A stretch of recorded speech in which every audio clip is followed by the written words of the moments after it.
Ongi etorri, gamer ontsira! Gamer hauntziak Euskal Bideojoko zaleen elkarteak naiz irratiarentzat egindako irratsaioa. Eroso jarri, hartu agintea eta prestatu abiatzeko.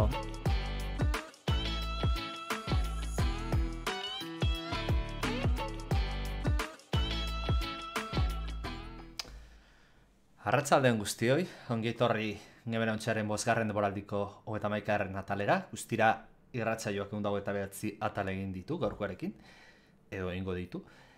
Eta bueno, astero bezala hemen gera, Gamer hauntzaren Twitch kanalean, gaurkoan astelenean ez, bakizute atzo astelenean zer gertatu zen, nik uste guztiok nabaritu genula gure etxeen lantoki zen edozein tokitan. Eta, bueno, gaur asteartea, baina bestela astelenetan biltzen gera atzaleko 5:00 zuzenean grabatzeko irratsaioa. Eta gero, ostean, naiz irratian astearte iluntzeetan, gauko 12:00 aurrera entzun gaitzazkezue. Mugatuko, beti ez dela komentatu, betiko plataformetan aurkituko gaituzuela, bai soinu formatuan, iVoox edo Spotify eta bestean bat podcasteko atala daukaten gaiu programa horietan, eta bideo formatuan Peertube edo YouTube eta beste batzuetan. Eta bizalak gogoratu baita ere, Gamer hauntzia Euskal Bideojoko zaleen komunitatea dela, ez dela soilik murrizten irratsaio honetara, eta gure web horrean aurkitu itzazkezutela irratsaioetan aipatzen ditugun albiste, analizi eta bestelako guztiak, gamerhauntzia.eus webgunean.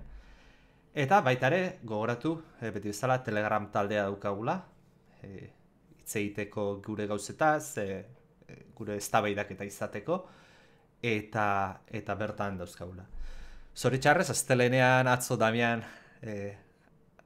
prest egon egiteko, eta altzuen, baina gertatuta ero gaur ezin zuen, beraz, nik aurkeztuko dut gaur saioa, ni Aritzo Derozola, eta nirekin bai, beti bezala, Lander Unzueta daukagu. Atzaldeon, Lander. Opa! Arratsaldeon bai, peni atxokogaz barzin batzi irurok, ganera azken aldizionez, ibi garela doizi peinen utxe egiten, eskara goten izen irurok, baina, bueno, ia datorren hastien, espero dugu, dana ondo joatie eta batuko gara barriro, baina momentuz gobizu bat. Atzo haze dilema, ez? Bueno, nik sortez banagoelako elektrizitatea, baina bestela, ezin lan egin, ezin jolastu, zorionez eguraldi hona zeon eta euski hartzera atera zintezgen. Baina, bueno. Baina nire barri nibilitzen, lehenengo esan hotxuen, ni prez nau grabetako hartzaldien, ez dakiz zer, baina ordu betera interneta sari zoratzen azizan, da, keba, imposible. Bueno, zoratu ez da nahi, gehiago ez behintzat bideojokoen mundua, eta albistekin hasiko dira. Albisteak! Atal honetan, bideojokoen gaurkotasuna birpasatuko dugu. Bueno, esan deuz zoratuz dela hit, baina pixka bai, porque aste honetan jada zurrumurra bat zegoen aspalditik, baina konfirmazioa jaso dugu, aste honetan ez pasaden astean barkatu. The Elder Scrolls 4 Oblivionen remaster bat ateterako zutela, eta ja publikatu da, ez? Bethesdak egina da jolas super mitikoa, publikatu dute, Microsoftek guztiz ez ustean aurkeztu du, aurkezpen bat egin zuen, honei ingurukoa, eta gainera kaleratu egunean bertan egin zuten.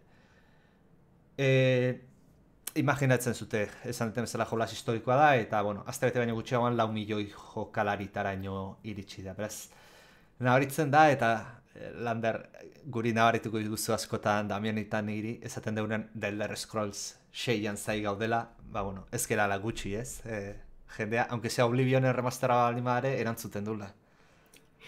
Bi oso salina zela, eta justo Oblivionen asesin nintzen The Elder Scrolls sagan, PlayStation 3-en, apuro berendo alduzala, baina, jaso nemango handiz, ganera ikusten ebazan, ez, bere gara izen 2006 urtien bi analizi piloa, garai hartan, hasi ginen ikusten, telebistan batez lehenengo saioak ez, bideojoku eri zuzen dute holan gure artekoak, eta kriston gogoan botoman jolasteko, ikaragarrizko itxuri eukitzen man, joku originalak. Eta orduan, oso sale amoratuena segiz izan, baina ikusi dut, batez gure Telegram taldien, agenti zoratute bildara, ez? Arrazoiegaz, arrazoi potoloa dire honetarako, ganera, olako shadow drop edo argitalpen, ez usteko argitalpen bat jasotzi beti da posgarriz, Noizi peinen betezdakoak animetan dire, edo erdi animetan diralako guzaketxera, Fallout 4 egazo bai, bere gunien, esan izen shadow drop bat, baina iragarri eta hilabete kitzi bat sartu zuten. Hori hilabete kitzi batzutara estrene bien Fallout 4 iragarritze. Horren olako guzan ikustu asko eskaten dizela. Justo The Elder Scrolls 6 kontrakoa pase da. Oin ja semat urte, 7 izen ziren, iragarri biela, 6 nazgo goratzi ja. Eta ondik jozteko gu inungo argitalpen datarik, ez teko gu inungo bidizorik. Baina behintzet, jentie baretzeko edo lasesa bizteko, laugarren atalan birmasterizazioa jaso dugu. Bueno, azteko igual komentatu, zanten bezalaz, ja da zormurra zauden Oblivionen remasterraen gozela, insiderreken bat datu eman da zauzkaten, eta esan dezakegu lander kasi guztian asmatu dutela, ez? Beraz, alde honetatik, Xboxe filtrazioa dauzka, bueno, ez dakit, Xboxen Bethesdari nori atxikitu, baina, filtrazioa dauzka, eta... Igual atxin egon zan, berez, birmasterizazioan garatzaileek virtuos deitzen dizen, estudizokak izan dira, ez da izen Bethesdan etxien einiko esango dugu, ez da, elkarlan iztu izen. Eta, justo argitaratu, iragarri baino egun batzuk harin hau, ikusi gendu zen lehenengo irudizek filtreta, eta horrek virtuosen webgunetik atranikoak izan ziren. Antzadan ez, baten bat hor, iturburuko dien kuskusatzen egin izan, eta bertatik lortu bi esan. Orduen igual, ez da izen ez Xboxen ez Bethesdan errue, baizik eta ez virtuoz talde txikizago edala, horreri baten bateri iesen gotxon, edo espien eukiko ez, baliabiderik hori eragosteko, baina insiderren datuak hor daude, horiek... Baina, alde batetan guretza mesede da, insiderra, beti jokoa ematen digutelako lako egiteko. Apirilako eta bian, esan bezala aurkeztu zen eta estrenatu arratzaldean bertan egin zen. PC, PlayStation 5 eta Xbox Series konsoletan. Eta ia esan, Oblivionek orokorki ez du mekanikoki berrikuntza handirik izan, ze azken finean 2006ko obra originalaren Creation Engine motor grafiko ez dakit motorra bentsa jarraitzen du. Grafikoa ez nuke izango, ze hobekuntzak aipatu ditugun bezala ekarri ditu, ze Unreal Engine 5 dago. Eta nik hau, Lander, agian ez, zuk ulertzen ez, baina nik ez dut ulertzen. Creation Engine lehen ozan motor fizika eta guztiez gain motor grafikoa ere bai, baina ezkera Unreal Engine 5 du, eta nik ez dut gogoratzen memoriz behintzat, jolas bat, bi motore grafikoa dauzkaten da, aldi berean erabiltzen ditunak. Asko goten dire berez, adibidez, fizika motorik azetalakoakaz. Hor Dark Souls jabok erabiltzen du, adibidez. Hori da, justo jabok bai, horregaz lotute, junaz aipatzen Grande Auto 4. Oso ezagun egin zala, ezaguneke bi edo hiru motore erabiltzen duzela aldi berien, edo lako zozer. Baina, hau salako kasuek, igual, kasu honetan berez izena da, berez zutin jozune, Creation Engine egaz, zela osorik engine originala, eta oin, iturburuko de hori mantendu dabela motoriegaz, baina, atal grafikoa, Unreal Engine 5 igaro dabela. Onerako da txarrerako, ez? Horra aipatzen izen da bez, batez beti eta Foundrytik, baina gube ikusten izen duguz Unreal barri zen oiko akatzak edo arazoak, estaterine eta bestelako, ez? Horre seiderrak azarazoak eta eukitzen dauz motor honek eta nahiko ezagun egin da horregaitzik. Zeganera, garatzaileek izenak motorra hau erabiltzera pase dira azkenengo urtietan. Baina, berez hori izango zen, seguruenik barrikuntzari nabarmenetakoa, originalan kodie mantentzen duela, orduen remaster bat dala, baina alan dabe ize, remake baten edo berregite baten aurrien gauzela esan leike. Justo Oblivion originalan diseinatzaile nagusizek, justo nagusizela bentsetzen asko goratzen hori izenagaz, baina berak esaten man, ez pala ezer jakin remaster honen inguruen, eta ikusi banin izan bala, ostras, ez da remasterra, remake bat da, baina ez gero ja purka-purke zehazten joan zirenien nundi datorren ze oinarri dekon hor bai, remasterre da, baina benetako lan politzen dabe. Bai, horrelako remaster gehiago jaso gintzen. Esan dugu mekanikatan ez dutela inovatu. Egia da hain batean, mekanika nagusia mantentzen dira eta jolasa originalari fidela da.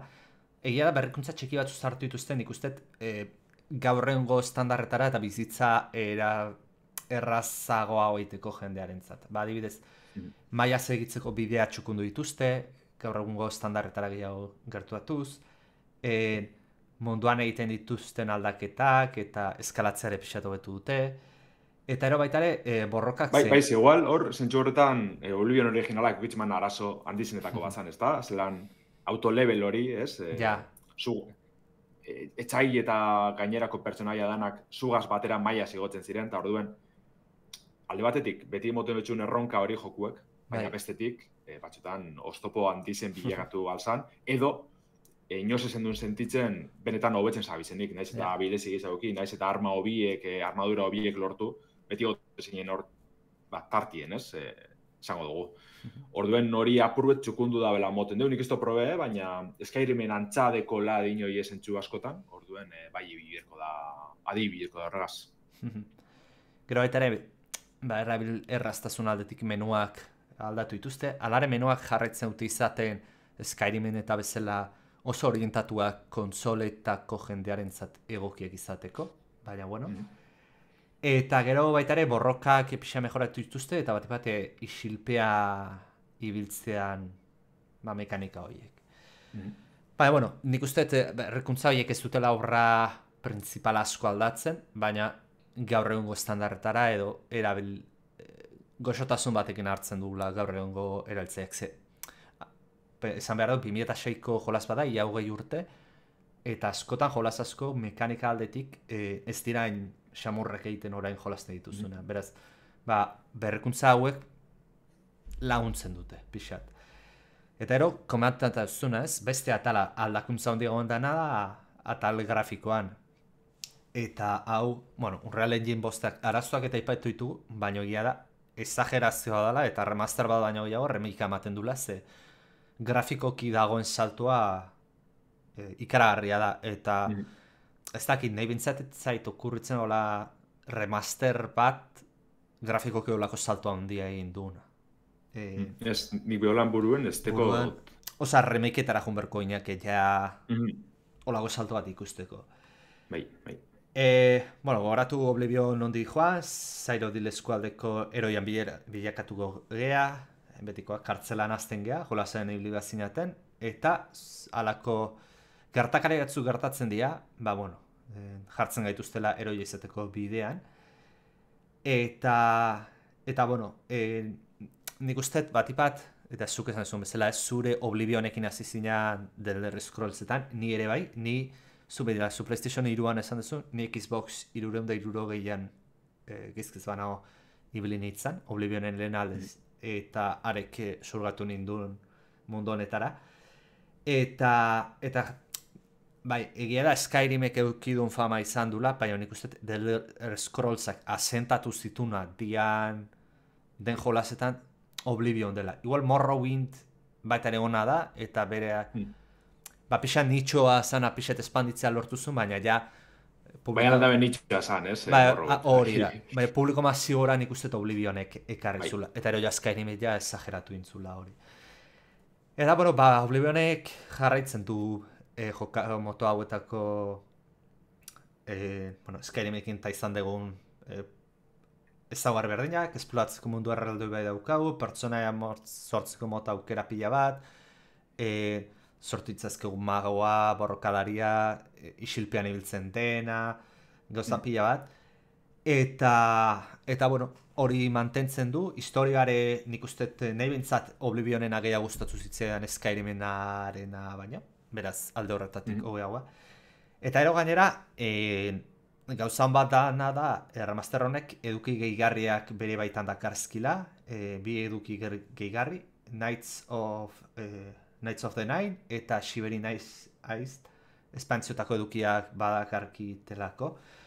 Hori bai, jolasa honik uste bideojokoen historiara pasakutuko dela, jolasiz ona izateaz gain beste gauza bateatik, eta da, lehenengo DLC-a, ez dautzen dugun bezala, jolas honetarako atera zela, edo bintzat arrakasta edo ze izan zuna, zaldiarentzako armadura urre kolorezko ura, Ba, bueno, hori... Arrakasta edo entzutetxu izan ze arrakasti justo ez etxe zangonek. Bueno, arrakasta balio izan ziotelako beraien aldetik politika horiek ezartzeko etorkizunen ari da.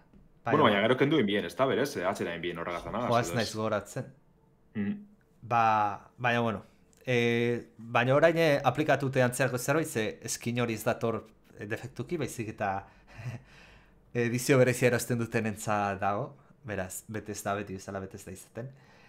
Eta ero, kurioso da lander, hau usteta ipatu genula Telegram taldetik, jolasa atera eta ordu gutxitara jada mod pila bat zauden Nexus moden, eta ne harrituta negoen jendeak nola lortu duain denbora gutxian modak egitea. Ba, bueno, badirudi, aipatu duen bezala Creation Engine erabiltzen duenez, atzetik, lehenoko Oblivionera egindako hainbat modek kompatibilitatea ez daukatela hain zaila. Eta adaptatze prozesu hori iztela hain zaila, beraz. Espero ezakegu Nexus moden aurki, ja mod bastante aurkitzea, eta mod gustokoren bat baldin mazauko zuten Oblivionena. Nik seguramente behiatukoet menua mejoratzen duna, PC-ko erabiltzaile honentzat gehiago hobetzen duna, horrelako bat edo, espero ezakegu denbora gutxien. Beraz, alde horretatik... Horrek seguru dauzela, gero... Karo, grafikoki da, naiz eta apurbet jasaiago izen, ez be gaur egungo gori ikusitxe, baina Unreal Engine 5 bebai, dokumentazio piloa gehizen dekon motore grafikoa da, praktikoki, horren zentsu horretan bestotu ez da arazo handirik egongo danik, mod grafikoak edo estetikoak sortzerak orduen. Lander, nahi hau atera zenean eta grafikoki instalatu, zehatzaldean bertan instalatu nuen eta bilin nintzen, pixa goratu nintzen, etorri zitzean, orain, aurten behintzat, 2008an, beti mod grafikoa probatzeko estandarra pasatuko egala Skyrim eta GTA 5-etik, orain Oblivion remasterrera, eta aurten suposatzen dena aterako dela GTA 6-ra, ez? Bai, bueno, GTA 6 aurten bai, baina pezerako ondino ez. Ja, hori da, egia. Modantzako itxaronen birko dugu. Baina Oblivionega seguru bai, Karo, Starfield begotezan hor, baina Oblivionek alanda behi txura hobi edeko niretzat grafikoki, bat ez argiztapena da zelan ikusten da, ez? Jokuen naiz eta koloriek apurbete marroitxuen da bezan, ez dira horren bizizek, originala moduen. Baina oso ondo dago jokue, gizizan grafikoki, hiri asko arritzu, ez denean espero horren besteko saltoa bat ez lehen komentu dugun, ez? Remaster baten aurrin egon da. Baina orokorrien emoten dugu lan oso txukunien da bela, badeko ez bere arazotxuek, hor justo pasan hastien asteburu aurretik bota bien eguneraketa bat nun arazoa asko ukibi esan, bat ez PC-ko bertzinoan, aukera grafikoak eta kendut edalakoak. Orduen horre bildire, apurbete garrasten, estrainaldiz, horrein estrainaldi ona. Baina nik uste dut jenti oso posik itzi da bela, ganera Skyrimen sale pilo batek ez dugu jolastu Oblivionen, eta oin dabez konturatzen ez, segaitzik esaten ban jentiek Oblivion obie dala. Bat ezpe mekanika komplexu hau egiteko zelako, baina ez horren komplexuek izen barik, ez da Morrowinden mailara heltzen edo Daggerfall dalako atara. Orduen horeka bat mantentzen dugu, igual Skyrim simplifikatuen bielako, larri simplifikatu bielako publiko zabalaren gana heltzeko, tal hortu bien, zentsu horretan.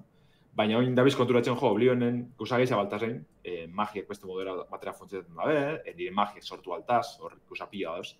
Eta mundu ebera behitzela da esploretako, misiño ikaragarri pila deko, orduen hor lortu dabe bintzen betezatik, Oblivion astutuki dabe praktikoki, ez dagoen gaur egungo kontsolatarako berziño barririk remastraken dute, PC-ko berziñoak beha adibidez, inoz ez dugu jaso mando antzako bateria gartesun ofizialik, olako gusatxo falta izan dira. Eta, bueno, bintzet, hori, ez da, redimidu edo konpondu dabeak atzori, eta azkenik baldugu jolastu ganoraz, Oblivionen.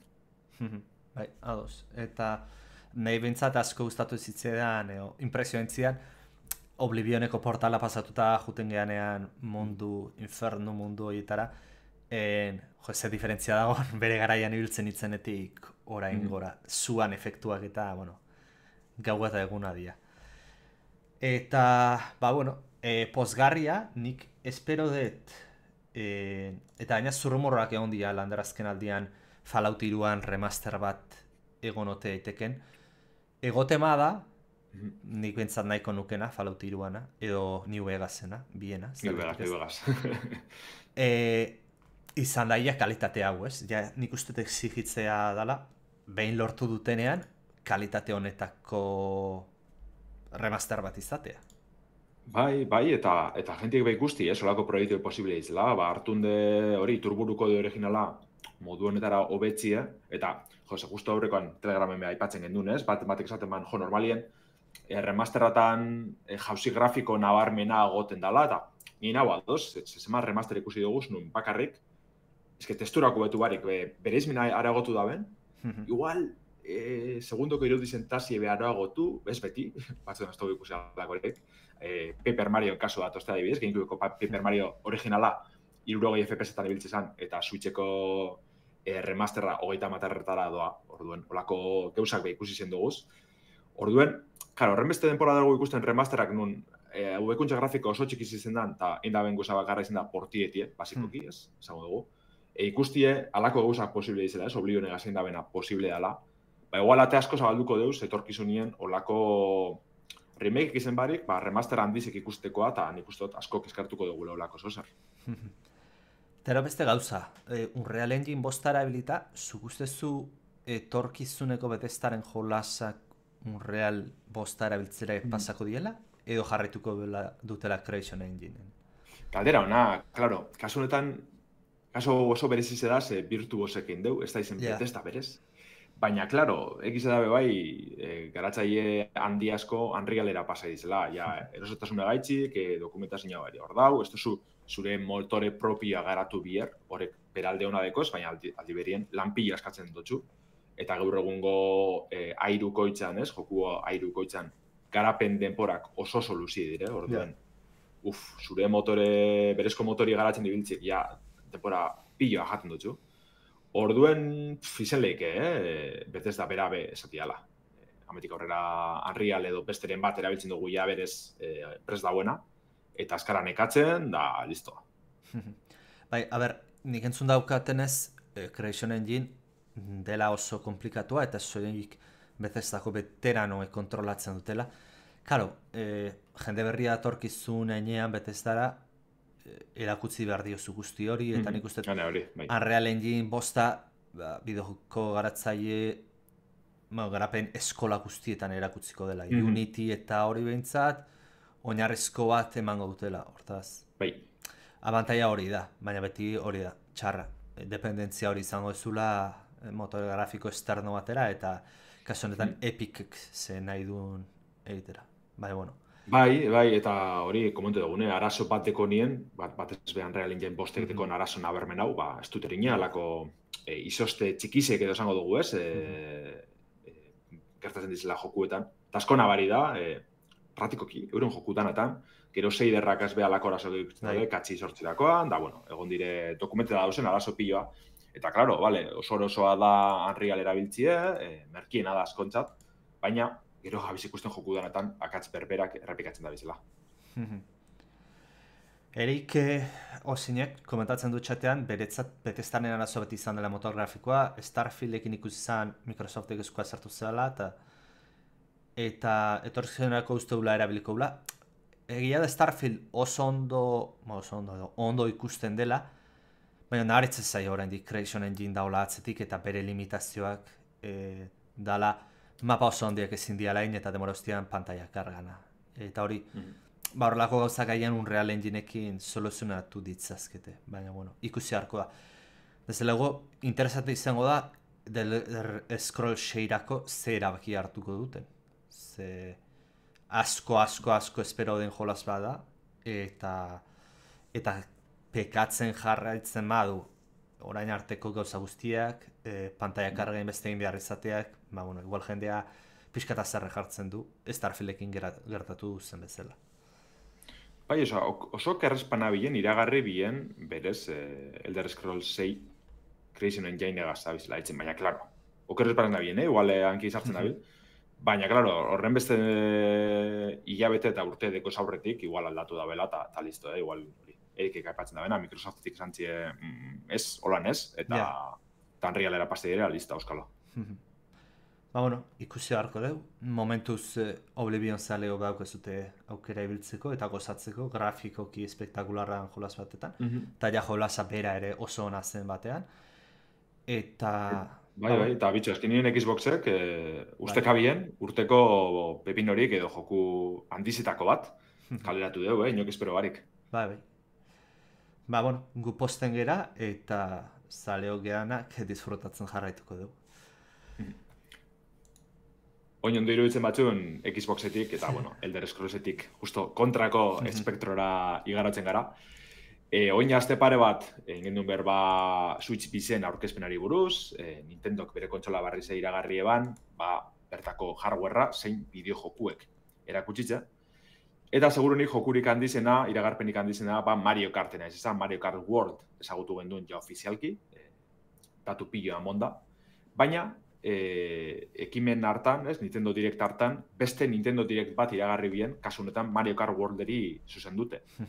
Aste santu honetan ikusi alizen dugu Mario Kart World Directa, lasterketa jokuen berritasun nagusi danak ezagutxera moteko, zuzenekoan mundu irekizen eta bere edukizetan ardaztu dire, aldi berien joku mota nagusizek, desafioak, erronkak eta bar erakutsitzea. Holan argitzi dabe ez, naiz eta Switch bizen aurkezpenien bidizo luze bat eskaini hotzien, denporatxu eskaini hotzien, gero Treehouse zuzenekoatan be, gameplays erakutsi dabe, baina beste susteko batzuk horta aukida bezala jakitera mongure izen dabe. Zasken finien, protagonista nagusize jokuen azpitituluen agartzen dana da, mundu koloretsu eta zabal hori, world hori, eta horren inguruko datu danak emondozku ez. Kargainin zarkatuko dugun mundu ireki zen, sakabanatutako zirkuituak erakutsi hasi ziren direkta. Gehizen bat ibilbide barrizek ikusko duguz, hor zirkuitu barri piloa ikusten dire guztiz integratut ez, mundu ireki honen barruen. Baina lan dabe, igual batxuri pasen jakie, baina joku klasikoetako berregin jako errepidiek edo zirkuituek be badauz. Adibidez, 3Dseko Wario Shipyard, Wiko Toad Factory, eta bestelako hainbat zirkuitu mitiko dauz. Oingoan, aldaketa gehiago daukaz. Egize da Mario Karten, Game Boy Advanceko Super Circuitetik, edo Nintendo DSeko Mario Karten gizo sakondu bien joku zarratako zirkuituen remakeetan edo berregitxietan. Baina World honek ondino aldaketan dizau ekarko deuz, askotan oso gatza da ikusti ez, zirkuito zar bat ezagutzi, Ze horren desberdine da, ganera azken finen beste mundu irekizegaz batera konektata gonda beste bide desberdin batzuk edo beste modu batera kokatute dau. Baina berez, trazadak eta mantentzen dire.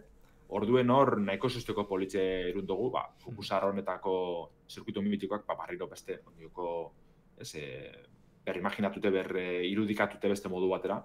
Eta ganera, horretaz aparte, iragarri da benez, ikusi gendun, adibidez, tximistien objektu erabiltzerakoan eurizea aztezala munduen, horrek, zirkuituek edo bentsetik ikuspegi apuru eta aldatu itzen bala, baina bai estatu dabe, gau eta egun zikloa gongo dala, orduen hor, beste aldaketa batzuk ikusko dugu ez, zirkuituetan, gizen bat estetikoak, baina bestelakoak bebai.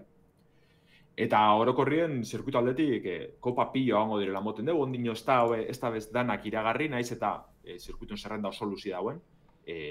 Printzipioz emoten dugu beste kopa bat egongo dela desblokietako, eta gero, klaro, zelan ez, eduki jaigarrizek eta deleziekaz batera kopa gehiago jasoko dugu, segurunik. Baina, lasterketaz gozatzeko beste bide barri batzuk be ezagutu dugu. Grand Prix modalitatea da, nagusiz ez, zirkuitu orokorrak lehiatzeko joko mota ezagunena, baina nengoan aldaketa nabarmenak az dator.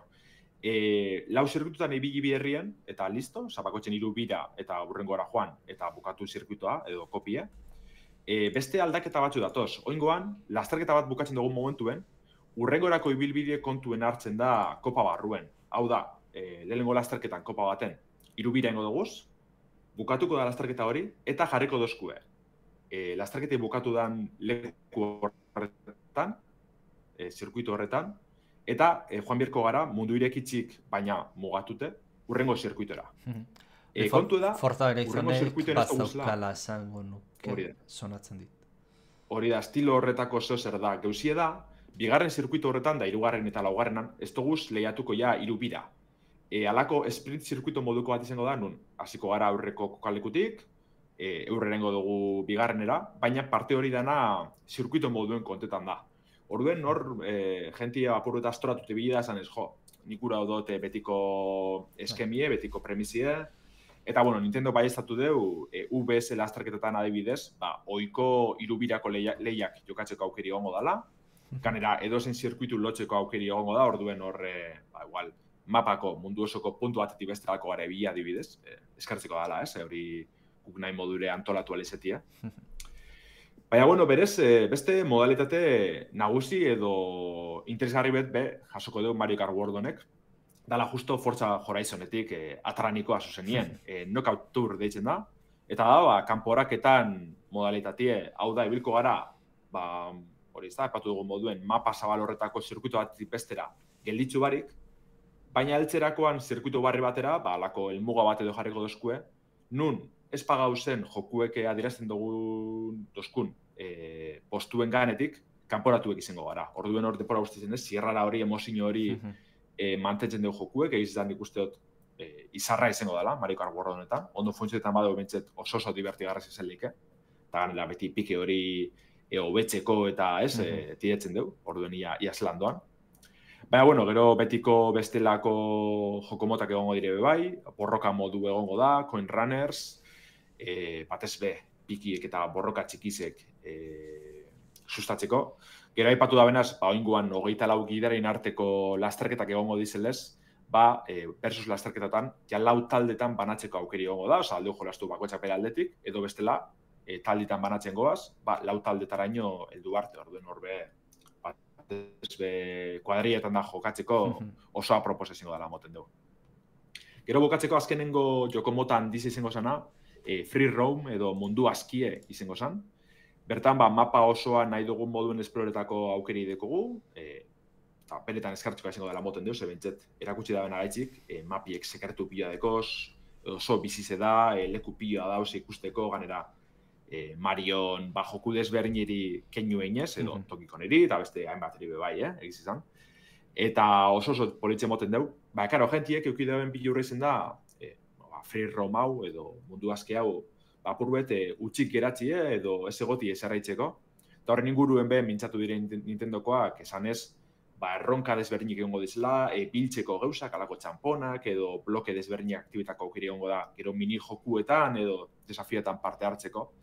Eta uste dut ez da bela zehaztu, baina horrekaz batera, imaginetan dugu, gauzak desblokiko dugu zela. Aldire izen edo kotxiek, aldire izen pertsonaizek, untxesakon dugu dugu horretan, baina pertsonaizen kontuek badeko bere mamitxua. Eta orduen, moten dugu, hori ez da, azken joko mota hau nahiko zainut egongo dela, Nintendoen estilora, eta oso itxurana deko orokorrien. Bai, a ber, itxura aldetik nik uste espektakular ala. Ja Mario Karta azkena 8 zan, geizkizan, no? Bai, gero tur egon zan ez, moiko hartarako, baina hori aparte txiko dugu. Bai, bueno, 8tik ja hobekuntza nabarmena dago grafikoki eta gira da Switch bian potentzia extra hori aprotxatuko dula. Nik uste berezitasuna ematen diola da mundu ireki hori egitea zirkuitua bertan dauena, eta nik uste hori Mario Kart munduan edo sagan ez dela inoiz ikusitako zerbait, teknologia berriek eta potentzia berriek gauzai bermatzen dituztela, eta gainera, nik uste ondo egin dula, juntatzen ditulako Mario Kartak daukan ona, diala karrera ziragarri eta oso aktibo hoiek guztiak, eta gehitzen dio, azken aldian joko lasterketak arkadetan modan dagoena, ez? Forza Horizonek lortuta, mundu irekian puntu hori matea. Pero esan dezuna, lortzen baituzu, zirkuitu berri ez gain, zirkuitu historikoak, ala nola, hor bai izan dezako remasterra baina gero horre maikak diala, integratzea munduan, jode, ezke zer gehiago nahi dezu. Nik uste orain bai izan dezakula, azken urtetan ikaskotan nabaritzen nuen, Mario Kartetan, bai, grafikoki hobekuntza bat zegoen, baina beti izan jolaza berdina, zirkuito berri batzuk egongo zian, baina ez zegoen berrikuntza handirik, eta oraingoan ja bai izan dezakegu behira. Hau ja salto kuantitatiboki handi bada Mario Kartetan eta dimentsio berri batera eramaten duena. eta merezi duen jolas bat da, ja. Bai, lehen bai, ezken finen ez, baina egiz eta beti egon dizela mekanika edo elementu ezaugarri txiki barri batzuk, adibidez Mario Kart 8 antigrabedadien kontu gotezan, ez? Zirkuitu soroak eratzeko balitzo ban, gero horren barruen be mekanika pare bat egotezan, baina esan inungo berrikuntza super nabarmena. Baina World honegaz bai lortu da bena, beni bentsete, pilarak hartzozte. Gero ikusko da, lan fotxetan da ben, niri behiaten guztien askorik Grand Prix moduen zirkuitu bat bestera mugitu behar izetiena, eta egize da gero alako narratiba bat, edo ez dakizela esan emote dutxola kopa bakotxari. Adibidez horre ikusiote azkenengo kopien amaire, oinartegen arkeztu da ben azkena, amaitzen dela Bowserren gazteluen, eta alako gaztelu bera zeruen flotetan daulako meteorito bat egaz lotute, da, azorakeri bada ez, azkeneaz lurretik kopie, da pizkanaka egoten zoaz, eta, bueno, hori da nazelan aldatzen doan pasada bada egiz esan. Baina hori, gero, bestelako edukizek eta hauslezu bai, horra ipatu dut gidari zen kontuena, ze alde batetik, guztizentzako itxurak eta erropak desblokietako aukeria ipatu dabe, antzadan ez, munduen zehar sakabantuta dauzen janare desberdinek lortute, adibidez aldugu lortu olako Wario pirata bat edo Mario mekaniko bat talakoak, antzadan ez, askotxu gongo dire, pertsonaia bakoitzantzat. Baina egiz ez da bai, gero beste barretxasun moduen, sartu da belaingoan, oiko pertsonaizek batera, betiko Mario, Wario, Toad, Bowser, Peach eta bardeko guz, baina Marion unibertsoko etxai piloa aldoguz kontrole, zorakeri beda, hor ikusten dugu peizea adibidez, baina gero Kupatropa, Gumbak, Spike eta alako txarpiloa dauz. Ez da abirazi guztiz, zelan lortu aldi zen, pertsonaia horrek, baina segurunik mundu ireki horregaz, free roam horregaz lotut egongo da, igual argazkin modalitatiegaz, hori ikusko dugu, jaslandoan. Baina zentxo horretan zerrenda nahiko zabala eratu dabe, jokunentzako. Gero beste kontutxu da ipatu beharrena da ibilgailuena, oingoan simplifikein dabe ibilgailuen sistemie, bai Mario Kart 7 zein 8 ikutzen gendun, bera ibilgailuen gorputxe izango zena, eta gero pilek zein parapentie aldatze joten ginen estatistikak ezberdinen lortzeko. Hori simplifiken dabe da bakarrik autoa edo motorra hautatuko dugu lemoten dugu. Bai. Ez, Lander, zalantza daukat, pertsonaiak desblokeatzea baino gehiago mundu irekiaren inguruan ez dakit izan duten eta lasterketatik kanporak geu gabiltzanean mundu irekitik, adibidez esploratze eta pertsonaiak aurkitzeko eta gauza guztia horiek egiten. Bakarrik egongo gea munduan, edo Forza Horizonetan da bezala, beste online dabinen jende bat ikusiko dugu? Online ibiltzeko aukeri dau, zangonek, jente pilo bategaz, ez dakitzena, karo, Forzan, berez, apurbete, modu faltzion fuentzetetan, baina ikusten gendu zen, gure lagunen zerrendako izenak, munduen zier bueltaka naiz, eta segon jolasten beste CPU batzu ziren, baina... Horizonen ikusten zen online zabiltzenak, Hori da, baina gero askotan, naiz eta online ez jokatu izena jartze hotzien, bai. Gero horiek, bai, azaltzen dira, bai. Nasti, etxeman horren batzutan erdi faltzu bezala salik, esango neke hori, altzuzela batu Mario Karten zure taldera, eta bertan ibili esploretan mundu osoa, eta taldeka hor bueltaka, argazkizek ataten, alako gauzak eitzen. Orduen hori, ez dakit horren organikoki integreta gongo dan, implementeta gongo dan, Forza Horizon moduen, baina aukeri egon badauk bai. Bale, hori ondo da. Eta gero esan behar da, azkenien mekanika barrezek begongo dizela, lehen aipatu dugu ez, Mario Kart sarratan normalien mekanika barreren bat edo beste gotezala, baina hemen, adibidez, Worlden karga jauzi zeukiko dugu, toki garai hauetara heltzeko, adibidez, hor marteko saltoak einarezeteko turbak lortuz, baranda gaineko trekimailuek be iragarri dabez, turbak lortzeko, edo bentsetalako laster bidiek eta desblokietako. Orduen, hau dana ja ikusitxe, argi dau ez, World orain arteko Mario Kartik handizena izango dara, Nintendo partetik. Ez da harritzekoa, ez, Mario Kart 8 eukidaben arrakasti ikusitxe, Nintendo Switcheko eta Wii Uko bideojokurik salduena izen da, guztire, untxe momentuen, eneke jakingo esaten, esango neke Switchen 67 milioi joku saldu da bezala, aztakeri bet. Eta Wii Uen aparte, zala izen horren kontsola arrakastatxue, ize 9 milioi, 8,5 milioi saltzie lortu bien. Orduen argi dau Nintendo entzat Mario Kart inoz baino garrantzitsua dela, beti zen saga potente bat, baina gaur egungo indarra ikaragarrize da.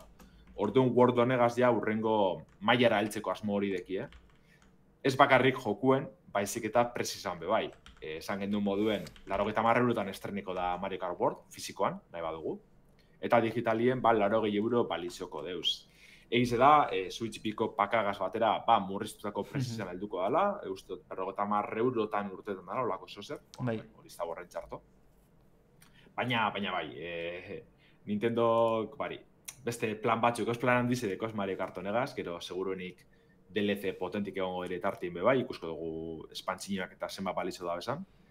Baina bentzet hori, Mario Kart Mario Kart World, ekainien bostien estenetan da, esklusiboki Switch birako, Switch bizegaz batera alduko da ganera, horretan estretan baita kontsoli bera. Orduen ez da zer geratzen, iragarri dozkuen guztia probetako, eta beste sekretudek izan ikusteko. Hemen txatean komentatu digutenan arabera, Eriko zine komentatzen du interesgarria dela, baina betiko jokalari horrek zer esaten deban ikusi horko dela, nik uste gustatuko zaila. Jolaz, betiko zea formatu hori behintzat mantentzen duelako, berrekuntza batzukin noski, baina bueno. Eta norbait erabiltzaileak esaten du, bera ez dela Mario Karten salea, baina beti diala kualitatezko jolasak, eta honekin ados nao, ze salea izan edo izan, gizu Mario Kart bat ondo, eta normalen Nintendoren jolaz gehienak ondo pulitutako jolasa diala, ondo balantzeatuta, ondo funtzionatuko izutenak, ez dutena lehen eguneko partxerik eta horrelakorik behar. Beraz, alde horretatik kalitatea ordaintzen dezuna aseguratuta daukazu. Vale. Bueno, Lander, lehenengo jolasa aterako da, ekainak bostez, zaion beharko dugu? Hori da, bai, ekainien bostien esteneko da Mario Kart World, zendugu moduen, Nintendo Switch birako, bai. Bueno, ikusiko dugu. Ja praktikamente iskinaren bueltan dago, hilabete pasatxo, eta konsola ere bai, ikusi beharko dugu, eta zeurazki, karko izuegu albiztean lehenengo impresioa jendea dauzkanak, eta bestean bat. Agian, sorte baldimako geure lehen impresioak ere. Bueno, azkenengo albiztea hondiak ingoaz, Star Wars Zero Company estrategia taktiko jolasa eramango du izarteko gerrara 2026an. Piskat, Electronic Artsek anuntziatu du jolas Star Wars Zero Company jolas hau, estrategia jolas bat dena, estrategia taktikoa gainera. Piskat, iregarpena zinematikarekin egin dute, baina bukaeran jokarritasun pixat erakutsi dute, eta pixat gogorazten diguna da XCOM eta mota honetako jolasa. Azken finean, XCOMek sortu Soulsan bezalako termina hori, Souls bezalako jolasa, askotan esaten dugu XCOM bezalako jolasa, ze argazta hondiena berak izan dulako. Eta Bit Reactor taldeak veteranoak arduratuko dira honetaz. Lander, nik ez dakit, zez naiz Star Warsen fan zutzua, mota honetako jolasik baztegon orain arte, estrategia taktikoa Star Warsen inguruan? Ez taktikoa esango neke ez, Star Warsek genero pilloa hartu deuz bideojokuen munduen, bai egon dire estrategia bideojokuek, pilloa ganera, nahiko klasikoak eta nahiko mitikoak, bairatu gor datuzte burure, baina pilloa egon dire hortartien. Orduen hau barretxasun beti izango egiz izan Jedaizen eta unibertsuan, eta askok espero gendun, ja Bit Reactorrena eta horregon da bueltaka aspalditzik, Bit Reactor berez ez da oso estudio sagune, baina XCOMen zagan nagusi zen veteranoak osatute dau, orduen hortik datorren jenti ikusko dugu. Eta azkenien, bere premisa osoa kopizetzen da bela esan lehike. Hau da, laukizare bat egongo da pertsonaisen mogitxerako orduen, eta gure armadie edo taldie kokatzerakoan. Txandakako borrokoak izango diren nagusi, orduen horrebilko gara, aginduek eta moten, gero beste taldien agindu eri itxaroten, eta babesak eta hartunde, gero tiro eitzeko eunekoak eta kalkuleta hor hilibirko gara, kontu handiz. genero nahiko maitatu eda orokorrien, niri, naiz eta oso txarra izen X-komak pila guztia dat, ez? Bat ez barra izenak, azkenengo urtitan kalatu izen bat eta bi gehi Kimera Squad jokue, pila guztia dat, ez? Orduen, betxet, espero nebanea, lako bat egotia, egize da Firaxisen aldetik, ikusi dugula adibidez Marvelen munduko X-kom antzeko joku bet, baina kartak azeta zan, orduen Star Wars-egaz be egitzi ez, Disney-egaz antzeko eso zer nez eta beste estu izatzen, piloa eskertzen da izan. Bai, X-komek eta daukaten genero horretan ondotorkoa Star Warsek daukan lore, background hori eta unibertsuari kartzea zebeti da unibertsua zoa beratza eta zaletu pila dauzkan, beraz, zentzua da dauka, diversifikazio pixkat hori egitea.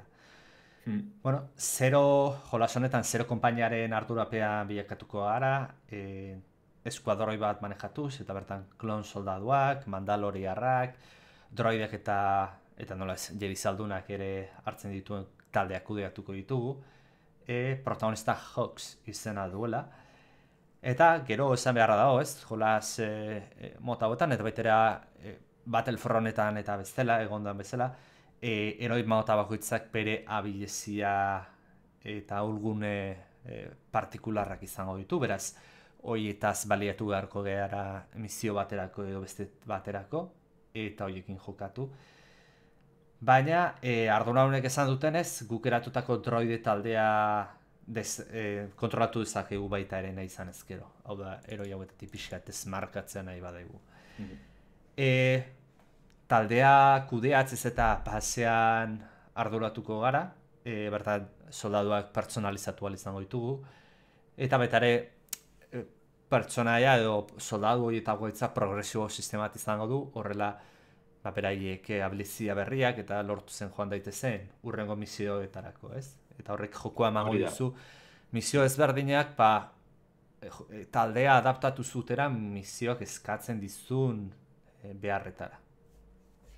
Hori, azken X-komen permisa berbera da ikusten duzu moduen. Joango gara bizinoak betetzen, gure soldaduek esperientziz lortzen joango dira.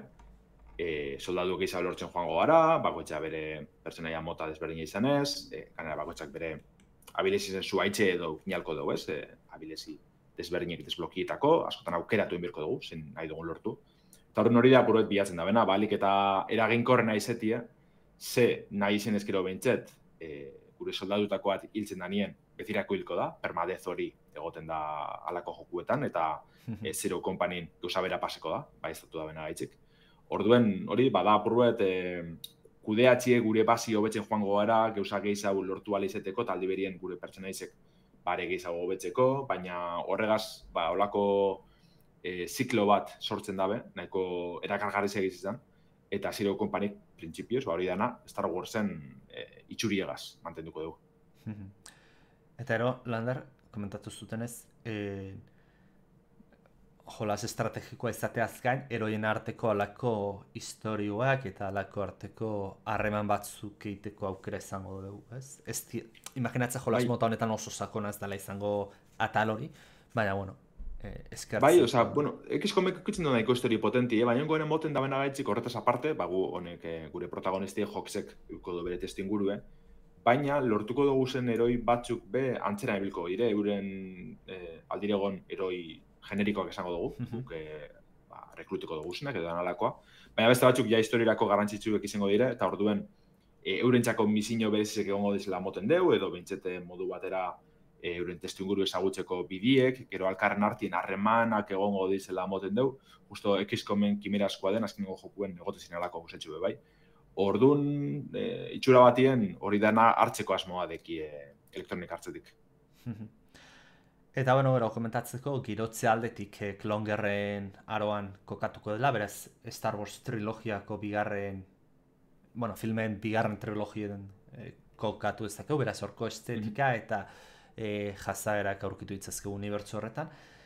Eta azkenik, epatute datorren urtean kaleratuko dela, datu asko ez dituzte gehiago zehaztu, baina gutxienez zehaztu digutena da ze plataformetarako, izango dena PC, PlayStation 5 eta Xbox Series plataformetarako, hau da, generazio berrirako. Nik uste arraro izango lizatekela Switch birako ere zateratzea, jakin Switch biak potentzian salto handia karkila, eta jolas hauek normalean potentzia exageratu ez dutena berri izaten, eta Switch batean jolasteko egokia izan daitekela. Ni ez dute anotziatu, baina ez nintzate garrituko aurrera gozaten maute Switch birako ere badagoela. Ez, da nik uste dut olako guzak presari barik hartuko da, badakize gentiek erosko da bezan, Switch birako erosko da bezan lehengo jokuek Nintendonak izango dizela, eta suposatu nahi lehengo probenaiko da bela, euren jokuek garatu da maitxu lehengo, eta eroia porta itxerakoan, lasai baten hartu, ikusi zelako aukera deko zen Switch bizek, baina aukera bat izan leke, lasai batean. Bueno, Lander, albiste 3 nausiak aipatu ditugu, eta igual albiste motzekin, ez? Igual lehengo azkar batien aipatzi erren, PlayStationen aurtengo jokuan dize aipatu behar dugu. Ghost of Yotei, dala hilabete batzuk ezagutu gendun aventuriek, baina kaleratze dati deko, argitaratze dati baiestatu deu. Urrizen bizen estreneko da PlayStation post kontsolan. Holan azkar batien labur biltzea erren, bidizo barrize etxidozkue, atxu protagonistien bidaizea salduz. Betiko mendeku histori tipikoa biziko dabela moten dugu, bere familitze hilko daben hiltzaile taldien atzetik joan bierko gara, Jotei mendiko zeirek izango zirenak. Orduen, alako Japonia parraldien kokatuko da berez, 1903 urtien, Hokkaidoko Irlan, kasu honetan oineko eso modun ezagutzen zen. Horren aurreko jokutik, Ghost of Tsushimatik asko aldentzen da, 329 urte igaro dire, denbora pila pase da. Ez dugu inor ezagunik ikusko, protagonisti berabe azkenien barrize da, baina oinarrizek berbera dire, mundu irekiko abentura baten aurrin gauz, esango dugu Far Cry edo Assassin's Creeden estilokora, justu oin. Assassin's Creed Shadows jaso dugu leganera, ez? Japonian girotuta dauen beste bideojoku bet, antzekotasun handiz edeko zela esan leike. Baina holan, gauza interesgarri beta ipatzi arren, askatasuna aragotzeko aleginin dabe sakerpantzeko garatzaileek. Hiltzaile talde hau pilatzerakoan, antzadan ez, nahi dugun orden hartu balko dugu, bakotxan inguruko aztarnak edo jarraibidiek lortzeko, ez dakik guztien ebilko garen hor, jentik gazi horretan, edo misinez berrinek betetzen. Baina eskatasun hori mongo dozkue historizuak nahi dugun moduen gainditzen joateko. Gero dueluetarako ikusi dugun egaitzik, tresna da sorta eta armategi zabala erabiliko dugu gure protagonistiek, katanakaz batera, lantzak, kusariegama egitaizek, gantxoak, 8 bat erabilko dugu borroketan. Eta hau dana, tal grafiko ikusgarri segaz da olako western estiloko, estatu batuetako western estiloko girotxe edo kutsutsu batera, esango dugu, batez be musikaldetik.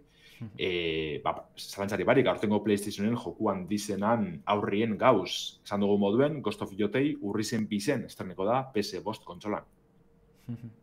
Ghost of Tsushimak izan zuen bere fama eta merezitakoa. Jarraipena, nik uste Tsushimaren kalitate hori mantentzen daute, segurenik joko oso zona aterako dela eta posten giala, ez? PlayStationek nik uste behar duela, azken aldean ez dela hola jola sandirik atera, eta eta zerbait behar du, zale PS5 daukaten zaleek, izan dezaten zerbait benetan... Egiz da, ze azken aldizioen hori, gabezitzea duten, Naughty Dogen urrengo joku handizeri, intergalaktikeri, baina tartien ez da bolan joku oso handirik, batez be ez dana zerbitzu jokue, marazon deko horren inguruen ben mondozko zela barritxasunek, baina niretzako bentzet ez deko horren itxura hona, ikusko dugu erazena urtean da, baina bentzet Ghost of Yoteik oso itxura hona deko, aurkezpena pasada bada, aurreko jokueko ondo funtzione eban, naiz eta ez da nire estilokoa mundu irekizegaz eta, baina oso hori kargarrezea horrekorrien. Orduen jarraitu biherrekoa, bai ala bai. Bai. Eta orain, igual, urteko gotietarako nominatua hon daiteken jolaz bat, ez, Lander? Bai, askotan komentu dugu irratsaioan Clair Obscur Expedition 33, bideojokue. Eta, pasan hastien estrenesan, eta ja, azteko da behin, Sunfall Interactiveko estudizio frantzesak, milioi salmentak gainitu da bezala aipatu deu. Oso kasu bereziz eze, aipatu dugu moduen Oblivion bera estrenesan pasan hastien. Orduen, hor lehiakide oso gogor batek bideu Clair Obscur honek, naiz eta ez dan genero bera, justo irratzaile aurretik aipatzen dugu gara, vale. Ez dala exactamente genero berbera, baina bizek RPG arloan barruen sartzen dire, bata oso RPG, mendebaldeko RPG klasikoan moduen dela salik, ez? Rol joku bet, Oblivion. Eta Clair Obscur, naiz eta frantzesa izen, JRPG bat da, txandakako borrokakaz, Quick Time Event eta alako ekintzak eta badekoz, baina, orokorrien JRPG, Final Fantasy zeleike moduen, Dragon Quest eta alakoan antzekotasun handizedekoz. Orduen, olako oso zer lortzi ez, milioi bat salmenta, kontuten eukin je, Game Passien estrene dala. Eta milioi bat hori Game Passeko da, zenbaki ez ditula kontutan hartzen. Kontuen hartu gaberik, hori itzea. Orduen, bertan aipagarritze da ez, batez bestudizio barri baten aldetik etorritze. Baina, hau dana aipatu behar da segaitxe datorren, eta da, balorazio bikainek lortu da bezalako, JRPG aventura honek, bederatzizeak eta 10 baina ez duz lortu prentsaren zein erabiltzaien aldetik. Eta lehen esan dugunez, segurunik 2025ko bideojokurik onenan artien kokatzie lortuko deu, Sanfolekin daben lan bikaino niri esker. Nik ez da probe, ekitze aritz zu ikusten ibili zarela, Damian aprube jolasten ibili da. Baina orokorrien zuen aldetik be oso iritzi honak ez ikusi dozunean arite. Nire naiz JRPG-en zalea, ibilita nago bere garaian Final Fantasy Zazpi Crisis Core, PSP-an. Baina, iniz naiz izan genero bat oso zalea. Gero Pokemon hor dago eta Pokemonen oso zalean ez, eta gura ere JRPG bat da, batean. Bai. Baina, kuriosa da Clair Obscur Expeditionena, nik uste oso ondo lortu dutela eta niretzat behintzat, eta agian beste jende bat entzate bai. JRPG-a, neik gai hauteratzeit JRPG hona izatea baino gehiago, historia. Ze azkenean, finean, JRPG asko japoneko kulturan eta horretan zentratzen dira. Eta hau, estudi frantzese izatea pila nabaritzen zaio jolasari. Eta historio ezberdin badaukate, historiak oso orokorki goratzen dipixa mundu arraro bat, Death Strandingen eta alako fikziozko mundu bat. Eta ere musika oso ondo dauka, grafikoki oso potentea da, pertsonaiak eta ondo daude, eta ez dakit, gustatu zaita lander lehen komentatu izuten bezala, zalantzatan hau Game Passa izanik, deskargatu eta ibiltzekotan, ze ikusten nahi izena pilata izai gustatzen, eta neuk esperimentatu badezaket, Arazo da Game Passerako, bai Oblivion, bai Clair Obscur, bezkin igual joku oso luzetxuek izan alditzela. Ja, eta demorek ez da betela. Claro, justo batek aipatzen man, eta honek ondino gehiago erakarri dozte jokure, Telegrameko taldien, gure lagunetako batek aipatzen man, Clair Obscur 24 ordutan gaintutu da bela, bigarren mailako misioak egin barik, orduen, horrek behintzat, diri beste puntutxu bete motxo jokuen jolasterako orduen, osake, non ez lortu birko da. Nire problema da sekundarioekin engantzatzen aizen horietako nintzen, así que... Normalmente ez pa izen duzu sekundario potentiek alboratu itxetaz, así que hor, perfecto. 30 orduko, iraupeneko joku beto, ditzako perfecto, osake, ondo. Eta honez gain, nire beste saga gustoko edo unibertso oso gustoko bat, Remedy. Remedy Entertainmentek badakizue, eure dire Control eta Alan Wake moduko bideojokuen garatzaileek, eta unibertso, justo joku horren unibertsoan girotzen dan FBC Firebreak tiro joku estrene bierdeu, eta, bere argitaratze dati azkenik ezagutxera mondabe, ekainaren 17 estreneko da, kasu honetan PC-erako, PlayStation posterako eta Xbox Series-etarako. Eta horrez gain, burbet, bideojokuen garapenari buruzko datok enbondozku ez, developer update bidizio barri bategaz. Ez badakizu zertaz doan, FBC Firebreak hau Left 4 Deaden klon bat dala esan lehike, naiz eta 3 pertsonagaz ibilko garen, gu eta beste 2, batera talde berien. Orduen da, lehen pertsonako ikuspegizedekon tiro joku multijokalari bet, kooperatiboa. Baina kasu honetan, kontrolen bulegoatan, FBC bulegoan kokatzen da, eta bertako izakizek, naturaz gaindiko monstruak eta topeko duguz. Aldi berien, arma sorokaz batera aurre hitzeko. Orokorrien esan behar dut, ikusi duten agaitzik, kriston itxuridikola, nire bintzat pilora kartzen duzte, zel Left 4 Dead estiloko joku honek ja faltan botaten dira. Egize da, igual Helldivers 2 egondala, pasan urtetik hor kiston ingerragaz, tantxeko rollo adekola esan leheke, kooperatiboa multijokalarize, tiroka eta bar. Baina honek antzekotasun handitxo hau edekoz, batez lehen pertsonari izenkeran, eta igual monstruan kontra eta bar, ez dakit, beste kutsu bat hartze hotzat. Eta orokorrien kriston itxurie. Ganera, ipatu da bena gaitzik, remeditik, konfiskazioak edo requisitions izeneko eduki gegarriz eduko deuz Firebreakek. Helldivers 2 eskema bardine jarraituko dabe. Alde batetik egongo dire doako edukizek, doako konfiskazioak izango zirenak, eta bertan egongo ziren misio barrizek, kokalekuek, armak, armadurak, ekipamenduek, orduen, eduki potentiek izango zirenak esango dugu. Eta bestalde, estatu dabe ordainpeko DLC-ek egongo dizela bai, baina kasu horretan bakarrik itxuratara edo kosmetikoatara mugatuko dizela. Orduen, emoten dugu nahiko zerbitzu joku politxe izango dela, ondo urtetan badan eduki piloa gehitzen joango dizela denpori egaz, oseak premisa honek eragartzen bazaitxu, badakizu, kainako amazazpi zen, FBC Firebreak estenetan da, gaur egun kontsolatan, eta PC-en.